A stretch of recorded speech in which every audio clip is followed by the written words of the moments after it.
हजरत मूसा अलैहिस्सलाम, जो अल्लाह से बात करने वाले नबी थे, एक दिन तूर पहाड़ पर अल्लाह से मुलाकात करने के लिए गए।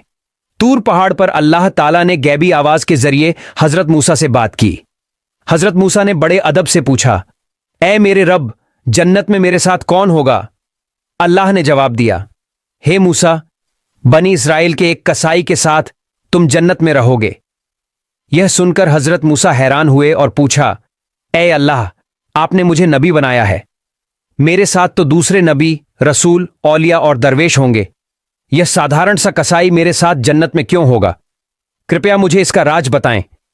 मूसा अलैहिस्सलाम ने और कहा, हे अल्लाह पाक रब्बुल आलामीन, कृपया मुझे उस कसाई का पता बताएं ताकि मैं देख सकूं कि वह कौन सा ऐसा अमल करता है जिसके कारण वह मेरे साथ जन्नत में रहेगा। मोहान अल्लाह पाक रब्बुल आलामीन ने कहा, हे मूसा, आज तुम घर लौट जाओ, कुछ दिन बाद मैं तुम्हें बुलाऊंगा और उस कसाई का पता बता दूंगा। तब मूसा अलैहिस्सलाम ने अल्लाह पाक के सदेश को सुनकर घर लौटने का फैसला किया। इस तरह कुछ दिन और बीत गए। एक दिन हजरत मूसा अलैहिस्सलाम सफर के लिए निकल पड़े। जब रास्ते में जा रहे थे, एक महिला उन्हें रोते हुए खड़ी हुई मिली। वह महिला मूसा अलैहिस्सलाम को देखकर उनके पास आए और बोली, हे अल्लाह के नबी, क्या आप तूर पहाड़ पर अल्लाह से बात करने जा रहे हैं? अगर आप जा रहे हैं तो कृपया मेरे बारे में अल्लाह से जरूर पूछिए। अल्लाह ने मुझे संतान क्यों नहीं दी? मेरी शादी को कई साल हो गए हैं, फिर भी मैं अब तक मां नहीं बन पाई। क्या अल्लाह से पूछिएगा कि क्या मैं कभी मां बन सकूंगी, या फिर मेरी कोई गलती के कारण अल्लाह ताला मुझे संतान नहीं दे रहे हैं? मूसा अलैहिस्सलाम ने कहा, ठीक है, मैं अल्लाह पाक रब्बुल आलामीन से जरूर पूछूंगा। फिर महिला वहां से चली गई। अब मूसा अलैहिस्सलाम महिला का सवाल सुनकर थोड़े चौंक है, इसलिए उन्होंने किसी और जगह यात्रा करने का इरादा नहीं किया। अब वह अल्लाह पाक रब्बुल आलामीन से बात करने के लिए तूर पहाड़ की ओर रुखसत हो गए। तूर पहाड़ पर जाकर हजरत मूसा अलैहिस्सलाम ने अल्लाह से पूछा, हे अल्लाह, मैं रास्ते में एक महिला को रोते हुए देखा। उसने मुझसे पूछा कि मेरी शादी को कई साल हो गए, फिर भी मुझे संतान क्यों नहीं मिली? तब महान अल्लाह पाक रब्बुल आलमीन ने गैबी आवाज में कहा, हे मूसा, तुम उसे दादो की उस महिला के किस्मत में संतान देना नहीं था, इसलिए वह इतने सालों बाद भी मां नहीं बन सकी। बेटा या बेटी अल्लाह के द्वारा ही दी जाती है, और जो अल्लाह ताला देता है वही मिलता है। यह सुनकर मूसा अलैहिस्सलाम ने इलेम घर की ओर लौटने लगे। घर जाते हुए उन्होंने उस महिला का याद किया, और इसलिए उन्होंने सीधे न जाकर उस महिला की बात सुनकर मूसा अलैहिस्सलाम ने कहा, महान अल्लाह ताला ने कहा है कि तुम्हारे किस्मत में संतान नहीं दी गई, इसलिए तुम कभी भी मां नहीं बन सकोगी। यह सुनकर महिला की आंखों में आंसू भर आए और वैद्य जोर जोर से रोने लगी। फिर हजरत मूसा अलैहिस्सलाम वहां से चले गए। कुछ समय बाद एक अल्लाह वाला बुजुर्ग फकीर उस महिला के घर आया और बोला, क्या घर में कोई है? मैं एक बुजुर्ग फकीर हूं, कई दिनों से कुछ नहीं खाया, मुझे बहुत भूख लगी है। कृपया अल्लाह के नाम पर मुझे कुछ दान दें, निश्चित रूप से अल्लाह पाक आपकी नीयत पूरी करेंगे। महिला ने फकीर की बात सुनी और उसे घर में आने दिया, फिर उसे 4 रोटियां खाने के लिए दी। तब महिला ने कहा, आप तो अल्लाह ताला के फकीर हैं, क्या आप अल्लाह से दुआ करेंगे कि वह मुझे संतान दे? मेरे पास तो कोई संतान नहीं है। फकीर ने रोड़ियों के आंकड़े के बाद अल्लाह से दुआ की, हे अल्लाह, तू इस महिला को संतान दे। फिर फकीर उस घर से चले गए। कुछ साल बाद हजरत मूसा अलैहिस्सलाम कहीं यात्रा पर जा रहे थे। रास्ते में वह उस महिला के घर के पास से गुजर रहे थे। तभी उन्हें उस रोती हुई महिला का ख्याल आया। उन्होंने महिला के घर की ओर रुख किया और देखा कि वहां महिला एक छोटे से बच्चे के साथ खुश होकर खेल रही थी। महिला हजरत मूसा अलैहिस्सलाम को देखकर बाहर आई और बोली, हे अल्लाह के नबी मूसा, आपने तो कहा था कि मेरे किस्मत में संतान नहीं है, लेकिन अल्लाह ने मुझे तो एक बच्चा दिया है। यह सुनकर हजरत मूसा अलैहिस्सलाम हैरान हो गए और इसका कारण जानने के लिए वह तूर पहाड़ की ओर रुखसत हो गए। तूर पहाड़ पर जाकर उन्होंने अल्लाह से पूछा, हे अल्लाह, आपने तो कहा था कि उस महिला की किस्मत में संतान नहीं है, लेकिन जब मैंने देखा कि वह खुशी से बच्चे के साथ खेल रही है, इसका कारण क्या है? महान अल्लाह ने गैबी आवाज में कहा, हे मूसा, तुम इस सवाल का जवाब जानना चाहते हो तो एक थाली में इंसान का मांस लेकर आओ, फिर तुम्हें इसका जवाब दिया जाएगा। यह आदेश सुनकर हजरत मूसा अलैहिस्सलाम एक थाली और छुरी लेकर लोगों के पास गए। उन्होंने कहा, हे मेरी कौम के लोग, महान अल्लाह ने मुझे इंसान के मांस को लेकर आने का कहा है। क्या तुम में से कोई ऐसा है जो अपनी शरीर का मांस देगा? कोई भी राजी नहीं हुआ। सभी एक एक करके वहां से चले गए। हजरत मूसा अलैहिस्सलाम चिंतित होकर इधर उधर घूमने लगे। जब उन्हें कोई समाधान नहीं मिला तो वह घर की ओर लौटने लगे। अचानक एक बुजुर्ग फकीर ने उन्हें पीछे से आवाज दी, हे अल्लाह के नबी मूसा, तुम्हें इतना चिंतित क्यों देख रहा हूं? हजरत मूसा अलैहिस्सलाम ने कहा, महान अल्लाह ने मुझे इंसान के मांस को लेकर जाने का आदेश दिया है, लेकिन कोई भी अपने मांस को देने के लिए तैयार नहीं हुआ। सभी ने मुंह फेर लिया और चले गए। तब वह बुजुर्ग फकीर हजरत मूसा अलैहिस्सलाम की बात सुनते ही अपने पास से छुरी ले आए और अपने शरीर से थोड़ा मांस कटकर हजरत मूसा अलैहिस्सलाम को दे दिया और वहां से चले गए। ये देखकर हजरत मूसा अलैहिस्सलाम थोड़े हैरान हो गए। फिर हजरत मूसा अलैहिस्सलाम उस मांस के साथ फिर से तुरपहाड़ की ओर चल पड़े और उन्होंने कहा, हे अल्लाह, मैंने इंसान का मांस ले लिया है, लेकिन जिनके पास इसे देने के लिए कहा था उन्होंने सबने मुंह मोड़ लिया और चले गए।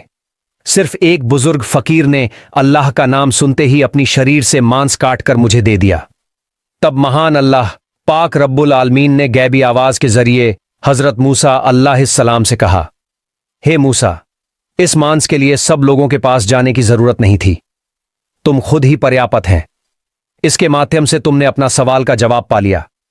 वह बुजुर्ग फकीर जैसे ही अल्लाह का नाम सुनता है, अपनी शरीर का मांस काटकर अल्लाह पाक को दे देता है। उसी फकीर की दुआ के कारण मैंने उस महिला को संतान दी।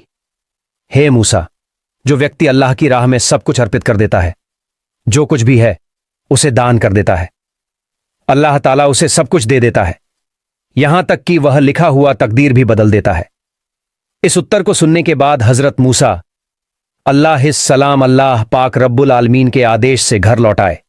फिर कुछ दिन बीत गए। एक दिन हजरत मूसा अलैहिस्सलाम के मन में यह बात आई कि अल्लाह पाक रब्बुल आलमीन ने कहा था कि कसाई उनके साथ जन्नत में होगा। इस सवाल का जवाब जानने के लिए हजरत मूसा अलैहिस्सलाम फिर से तूर पहाड़ की ओर रवाना हो गए। तूर पहाड़ पर पहुंचकर हजरत मूसा अलैहिस्सलाम ने कहा, हे अल्लाह पाक रब्बुल आलमीन, आपने कहा था कि कसाई मेरे साथ जन्नत में होगा। मैं जानना चाहता हूं वह कसाई कौन सा ऐसा अमल करता है जिसके कारण वह मेरे साथ जन्नत में रहेगा।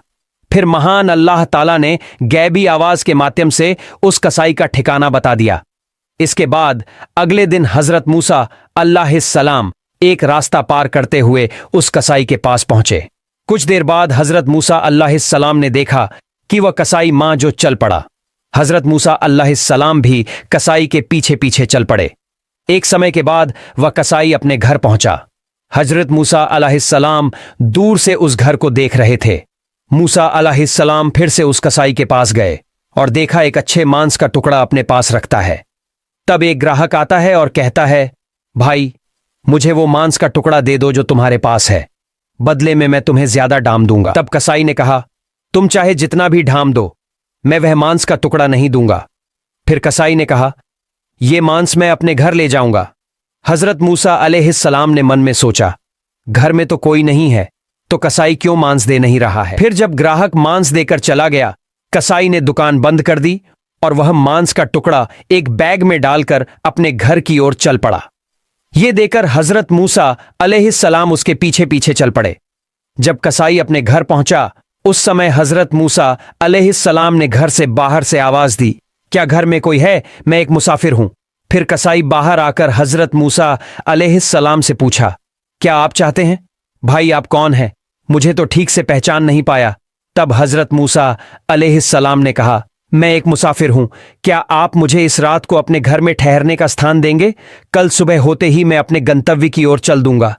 कसाई ने कहा, बिल्कुल आप आए, मैं आपको अपने घर में आश्रय दूंगा। फिर कसाई ने कहा, आप यहां बैठिए, मैं पास के कमरे में थोड़ा काम कर रहा हूं। इस कहकर कसाई उस कमरे की ओर बढ़ गया। हजरत मूसा अलैहिस्सलाम ने देखा कि कसाई उस कमरे में अकेले रोटियां बना रहा था और मांस पका रहा था। फिर कुछ समय बाद हजरत मूसा अलैहिस्सलाम ने देखा कि कसाई धीरे धीरे एक वृद्ध महिला को आदब के साथ लेकर आ रहा था। फिर उसने मांस और रोटियां वृद्धा को प्यार और स्नेह से खिलाई, जैसे एक छोटी बच्ची को उसकी मां प्यार और स्नेह से खिलाती है। कुछ देर बाद कसाई कुछ मांस और रोटियां लेकर हजरत मूसा अलैहिस्सलाम के पास आया और कहा, ओ मुसाफिर भाई, ये लीजिए, आपका खाना मुझे थोड़ा समय लग गया, इसके लिए मुझे खेद है। फिर कसाई ने कहा, असल में मुझे कुछ काम था, इसलिए मैं आपको खाना पहले नहीं दे सका। हजरत मूसा अलैहिस्सलाम ने कहा, ठीक है, लेकिन आप पहले यह बताएं कि यह वृद्ध महिला कौन है। कसाई ने जवाब दिया, यह वृद्ध मेरी मां है। इस दुनिया में मेरी मां के अलावा मेरा कोई नहीं है, और मेरी मां के लिए भी इस दुनिया में मैं ही उनका एकमात्र सहारा हूं। मेरी मां अब वृद्ध हो चुकी है, ठीक से चल फिर नहीं सकती और अच्छे से खा भी नहीं सकती, इसलिए मैं रोज दुकान से नरम मांस के अच्छे टुकड़े लाकर घर में मां को पकाकर खिलाता हूं। यह सुनकर हजरत मूसा अलैहिस्सलाम ने देखा कि कसाई अपनी मां के प्रति किस तरह से श्रद्धा और स्नेह दिखा रहा था। हजरत मूसा अलैहिस्सलाम हैरान हो गए। फिर हजरत मूसा अलैहिस्सलाम ने पास के कमरे से देखा कि वृद्धा महिला अपनी आंखों से आंसू बहाते हुए दुआ कर रही थी। फिर हजरत मूसा अलैहिस्सलाम ने देखा कि विद्या मां की दुआ के कारण अल्लाह ताला ने कसाई को हजरत मूसा अलैहिस्सलाम के साथ जन्नत में स्थान देने की व्यवस्था की। कसाई की मां आंसू बहाकर और दुआ करती हुए अपने बेड़े के लिए दुआ कर रही थी कि अल्लाह मेरा बेड़ा कसाई हजरत मूसा अल्लाह के साथ जन्नत में जाए। अल्लाह ताला कभी भी मां की दुआ को नकारता नहीं है। कसाई का असली अमल उसकी मां के प्रति प्रेम, सेवा और स्नेह है, जिसके कारण वो तुम्हारे साथ जन्नत में जाएगा। सबहन अल्लाह। अगर आपको हमारी कहानी अच्छी लगी हो तो चैनल को सब्सक्राइब करना ना भूले